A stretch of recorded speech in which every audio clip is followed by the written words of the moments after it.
supposed to be just another Saturday birthday party gig. I've done hundreds of them over the years. Balloon animals, juggling, a few magic tricks. Kids love it. Parents appreciate a cheap distraction, and I get paid without much hassle.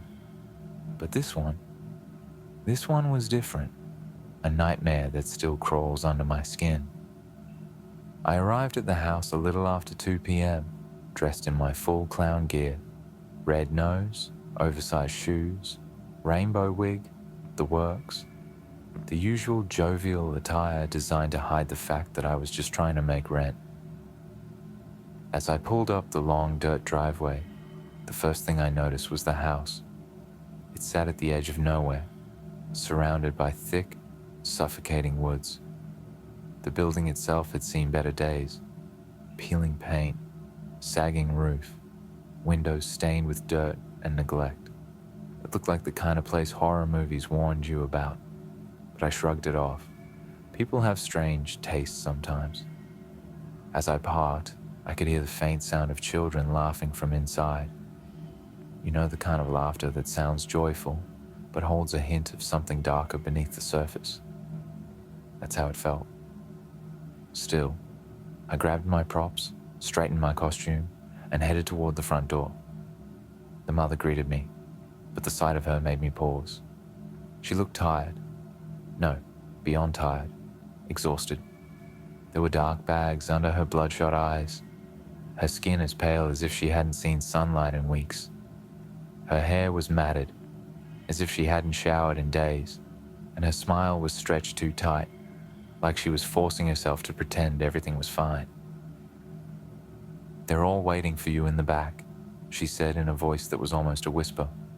Her words slithered around me, sending an icy chill down my spine. As she gestured toward the living room, I hesitated. The doorway yawned open, leading into a room bathed in shadow, too dark for a kid's party.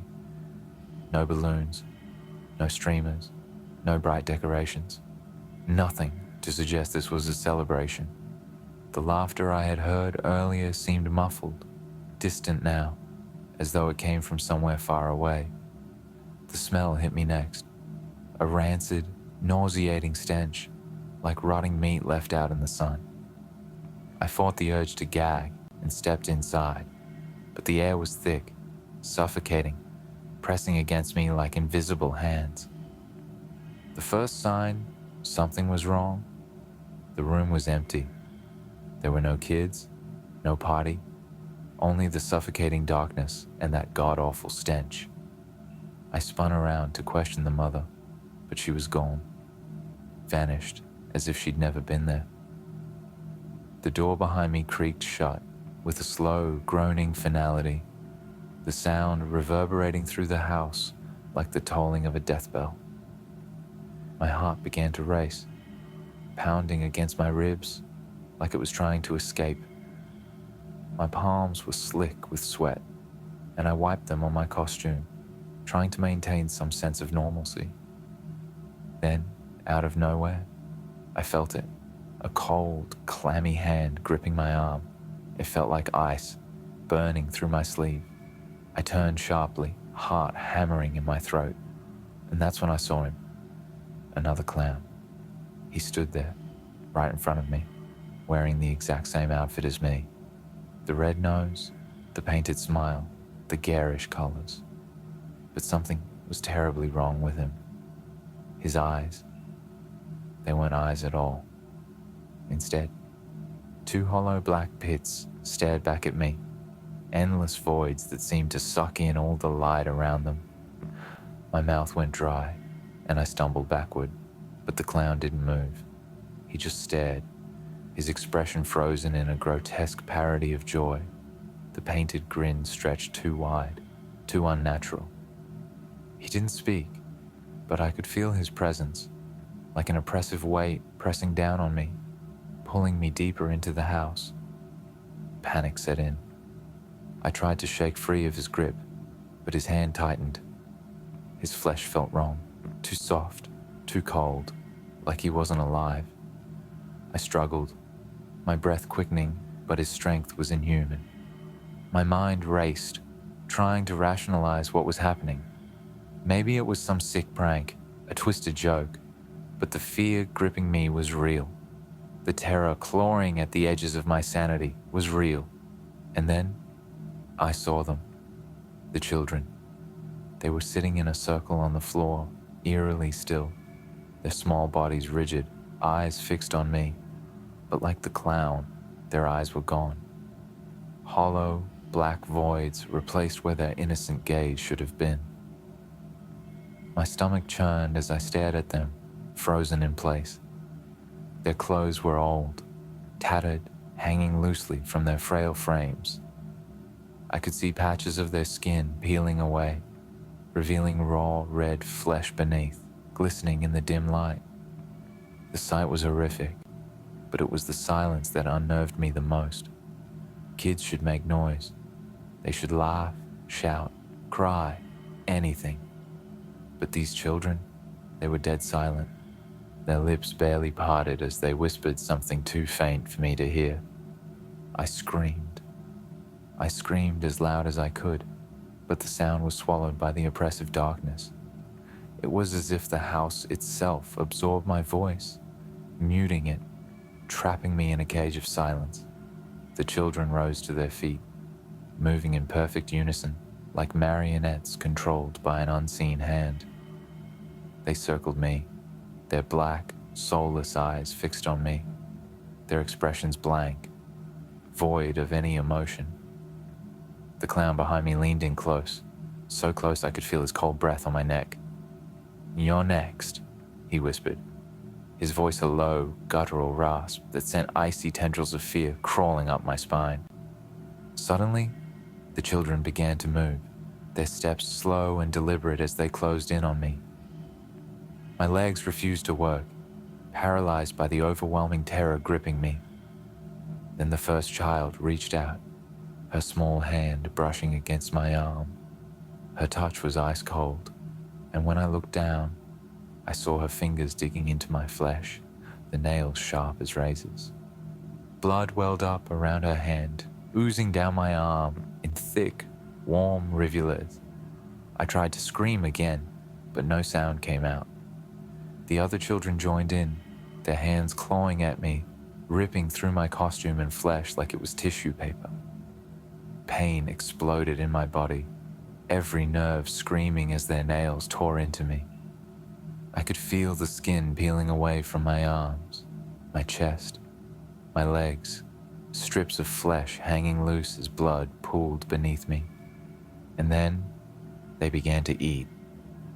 Their small mouths opened unnaturally wide, rows of jagged, rotten teeth gnashing as they bit into my exposed flesh. I watched in horror as one of the children sank her teeth into my arm, ripping a chunk of meat away with a sickening squelch. Another dug her nails into my chest, prying my ribs apart, exposing the raw, pulsing organs beneath. My vision blurred as the pain became too much to bear, but through the haze of agony, I saw the clown again, standing in the shadows, his black eyes gleaming with something like satisfaction. He didn't move, didn't speak, just watched as the children devoured me, piece by piece, their faces slick with my blood. And as the darkness closed in, as the last of my strength faded, I heard his voice one last time, soft, mocking. "Welcome to the family." My friends always knew how to rope me into things I hated. They were the thrill seekers, the ones who found joy in all things creepy and weird. Me? I avoided anything that even remotely resembled horror, but this time they convinced me, dragged me, really, to the traveling carnival that had set up on the outskirts of town. I've hated clowns for as long as I can remember, their painted faces, their fake smiles, but my friends, they were relentless. They promised it would be fun, and I didn't want to be the one to kill the vibe. We arrived just before sunset, the sky bleeding into twilight. The carnival looked like something out of a nightmare, though no one else seemed to notice. The colourful tents and flashing lights might have been inviting in the daylight, but under the fading sun they cast eerie shadows that seemed to stretch longer than they should. The music, that upbeat circus tune, echoed across the grounds, but there was something off about it, like it was playing slower than it should. I chalked it up to my nerves, tried to swallow the unease clawing at the back of my throat. As we wandered through the carnival, my friends spotted the funhouse, a massive structure with a giant clown's face painted on the entrance. Its grotesque smile stretched from ear to ear, revealing rows of teeth that seemed unnervingly sharp for a clown. The eyes were wide, too wide, and followed us as we approached, or at least it felt that way. My stomach twisted into knots, but I tried to play it cool. After all, it was just a painted face, just a stupid carnival. "Come on, it's just mirrors and stuff," one of my friends said, pulling me toward the entrance. I hesitated for a second, the gaping mouth of the clown looming over us like a grotesque invitation, but then I forced myself to follow. I didn't want to be the buzzkill. The inside was an assault on the senses. Flashing lights, loud carnival music, blaring from hidden speakers, and mirrors everywhere, distorting our reflections into twisted, warped versions of ourselves. At first, it was kind of funny. We laughed as we stumbled through the maze, making stupid faces at our warped reflections.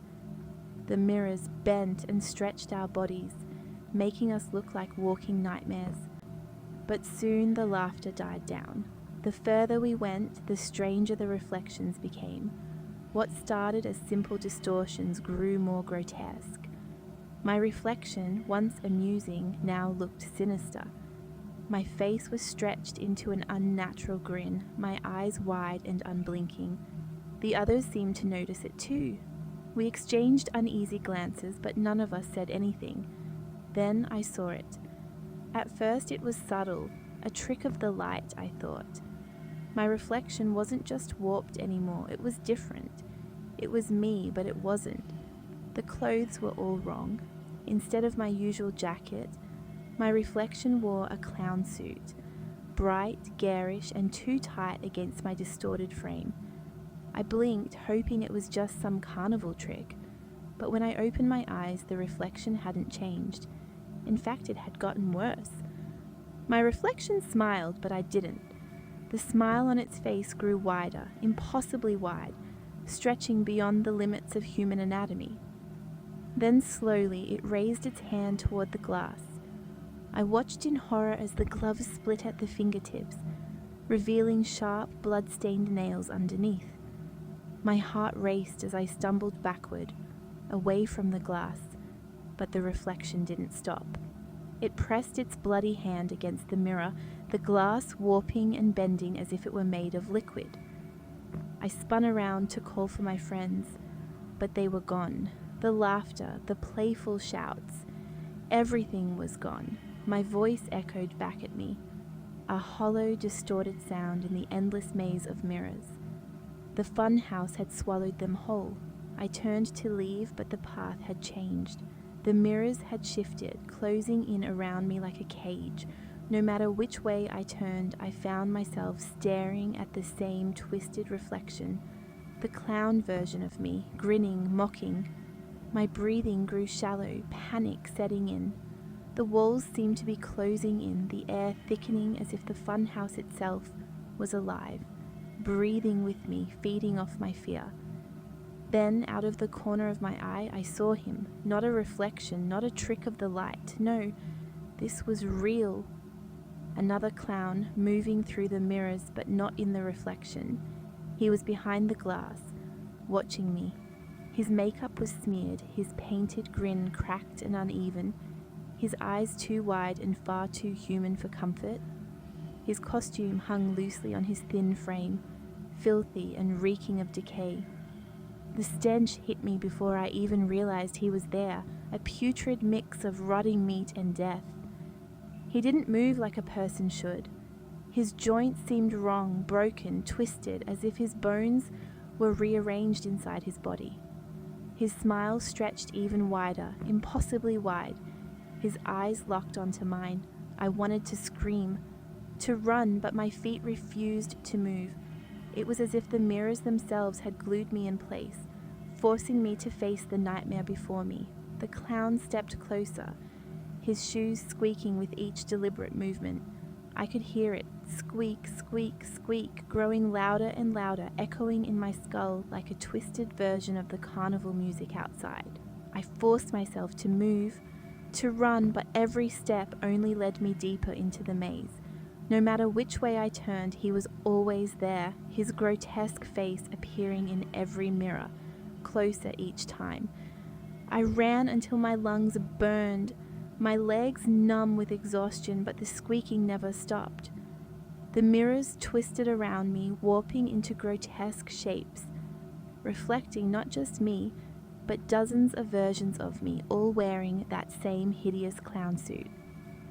Their eyes followed me, unblinking, their smiles stretching into nightmarish grins. Finally, I stumbled through a darkened hallway. The mirrors on either side cracked and smeared with something that looked too much like blood. The walls seemed to pulse, breathing in sync with me, growing hotter with every step. I could feel something watching me, something beyond the mirrors, something hungry. Then I saw it, a figure standing at the end of the hallway, barely illuminated by the dim light. It was him, the clown. But now he wasn't smiling. His face was blank, expressionless, but his eyes burned with a terrifying, unnatural intensity. His hands were stained with blood, his fingers long and sharp, like claws. He stepped forward and I screamed, bolting toward the exit. I didn't care where I was going, I just needed to get out. My vision blurred, tears streaming down my face as I ran, but the funhouse twisted around me, the walls bending, shifting, trapping me in its suffocating embrace. I crashed through the exit, stumbling into the cold night air, gasping for breath. My friends found me minutes later, laughing, oblivious to the nightmare I had just endured. They teased me about how long I'd taken, but their words barely registered. All I could do was stare at the funhouse entrance. The clown stood there, just inside the doorway, his wide, unnatural grin plastered back on his face. He raised a hand, his blood-stained nails gleaming in the moonlight, and winked before the door slammed shut with a deafening crash. The birthday invitation came in the mail on a cold, dreary afternoon. It wasn't unusual to receive mail, but this envelope stood out. It was thick, with a shiny red and white striped pattern, as if it belonged to another time. There was no return address, and the handwriting was sharp and jagged, like someone had used too much force with each stroke. My stomach turned when I opened it. To celebrate the 8th birthday of my son's name. It read in vibrant colors, the letters twisted into playful shapes, but something about it felt wrong, too forced, too eager. The weirdest part? I hadn't planned a party, not for this weekend, not at all. But the invitation clearly stated the party would be held at my house, at noon, and yet I had no idea who sent it. I thought it was some strange mistake, but the closer we got to the date, the more unsettling things began to happen. The first sign was the balloons. They arrived on a Tuesday afternoon, 3 days before the supposed party. Bright, shiny, and somehow pristine, they floated into our living room like they belonged there. My first thought was that a neighbor had ordered a delivery and it was sent to the wrong address.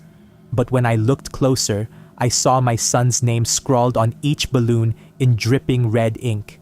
The ink ran down the balloon like blood, but when I reached out to touch it, my fingers came away dry. The balloons were impossibly still, hovering in the air without swaying, despite the draft from the open window. I hadn't ordered them, and no one could tell me who had. It was the first knot of unease tightening in my gut. 2 days before the party, the cake came. A delivery man knocked on the door in the late afternoon. When I opened it, I was met with a towering 3-tiered cake. a garish monstrosity, each layer decorated with creepy clown faces, their expressions twisting in various forms of exaggerated joy. The man who delivered it didn't speak. He wore a long striped coat that reached the ground and a massive bulbous red nose, but it wasn't painted on. It looked real, like a part of his face. He smiled, but his eyes were glassy, empty, reflecting nothing. He left the cake on the counter, his smile frozen in place. I tried asking where it came from, but he just turned and walked away, the door creaking shut behind him with a hollow thud. I stared at the cake, feeling a gnawing dread. My son didn't like clowns. I didn't like clowns. No one in our family did. So who had gone to this trouble? Why was it all happening without my knowledge? The house felt colder after the cake arrived, as if something had shifted, something wrong. When the day of the party finally arrived, I told myself it was just a misunderstanding. Maybe a family member had gone overboard with a surprise. But by noon, the house was eerily quiet. No friends, no family, no kids. I waited, glancing nervously at my son, who was curled up on the couch, unusually still for an 8-year-old on his supposed birthday. Then came the knock. It was soft at first, barely audible. I hesitated before opening the door, a cold chill running down my spine. Standing there was a clown, but not the cheerful, bumbling kind you see at kids' parties. No, this clown was something else. His face was pale, almost translucent, the makeup caked on in thick layers that cracked at the corners of his mouth. His smile was sharp, angular, and stretched unnaturally wide, as if someone had carved it into his face. His eyes were glossy, like polished marbles, and his costume, tattered and dirty, hung loosely on his thin frame.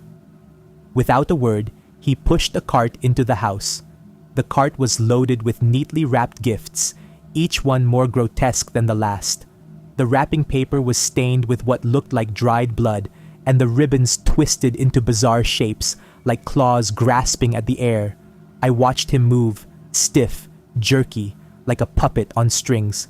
His eyes never left mine, gleaming with a kind of hollow malice. My son saw the clown, and I immediately knew something was horribly wrong. He froze, his little body stiffening with fear.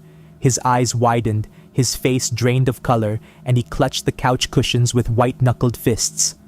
"Mom," he whispered, barely audible. "Mom, make him go away."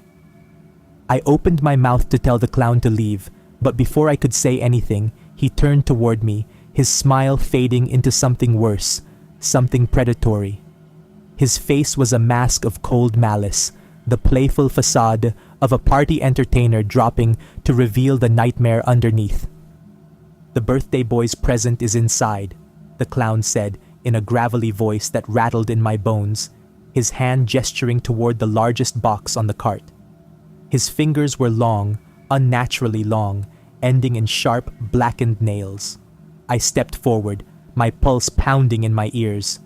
"What are you talking about?" I asked, my voice trembling.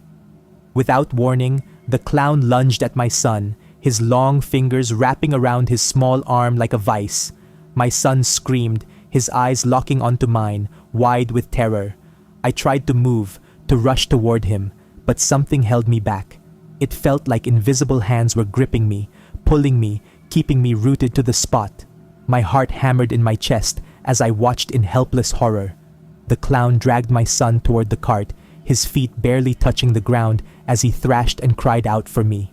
The largest box sat at the top of the cart, wrapped in the same blood-stained paper. The clown ripped the lid off with a single fluid motion, and what was inside was worse than anything I could have imagined. It wasn't a gift. It was a window into somewhere else. Through it, I saw a dark, desolate room. Inside the room, another version of my son stood, pounding on the glass, his face twisted in desperation. His mouth was open in a silent scream, his fists slamming against the window, leaving bloody smears on the glass. "Mom, help me, please!" His voice came through the glass, muffled, distorted, as if from another world. The clown looked at me, his glassy eyes gleaming with sick satisfaction as he shoved my son toward the window. I screamed, lunging forward, but the invisible force holding me back grew stronger, tightening around my chest like a vice. My son's reflection, no, his duplicate, continued to bang on the glass, his cries becoming more frantic, more desperate. The clown's hand was on my son's back now, pushing him closer and closer to the window. "Time to go," he whispered in that same gravelly voice, and with one final shove, my son disappeared through the window. He was gone, sucked into that other world. I stared in horror as the window sealed shut with a hiss, the glass turning opaque before disappearing entirely. The clown turned toward me, his twisted smile returning, but now there was something even darker behind it. He tipped his oversized hat and walked toward the door, the cart of gifts creaking behind him. And just like that, he was gone. The house was silent, too silent. My son was gone, and the only sound left was the echo of the clown's laughter, bouncing off the empty walls, a reminder that I had lost everything in that single, horrifying moment.